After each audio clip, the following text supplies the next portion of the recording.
it's Addie Kelzer with Urban Fitness Twin Cities, and thanks for joining us for another glute exercise. Today, Keita is going to be showing us a exercise that is really good for the glutes where you can do it in a pretty comfortable position. So we're going to have you on all fours on your hands and knees.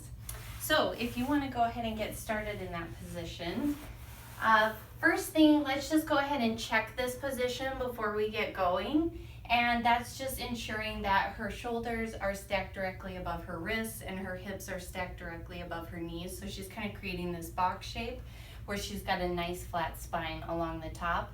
And really important, but what gets missed often, is the placement of the cervical spine. So check what your neck is doing here. It should be an extension of what the rest of the spine is doing.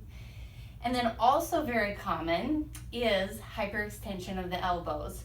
So I'm just going to look down here and I'm going to have her create a little bit of softness in her elbows.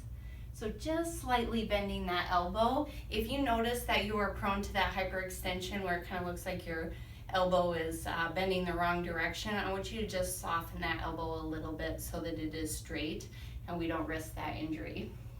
So now she's ready. She's set up ready to do her diagonal glute lift. So I'm going to have you start by pulling your belly button in to help you stabilize. And without moving anything except for the right leg, go ahead and push the right leg back long behind you. Yep, almost like your heel is reaching toward the wall. Very good. So this is her starting position and her finish position for each of these reps. Now, again, without moving anything in the hips, pushing your hips to the side or twisting through the spine, she's going to bring her her right leg and tap it on the floor over her left leg. So that's the bottom spot, and then she's going to lift it back out to where she started. Good, go ahead and tap back down and lift. So this should all be happening in the glute area, so it's really only the hip joint that's moving in that right leg, and everything else is just stabilizing. You also might notice, especially if you've already done the other side, that the leg that you're on still is actually getting quite fatigued, and that's totally normal because it's stabilizing your whole body as you move this other leg around that hip joint.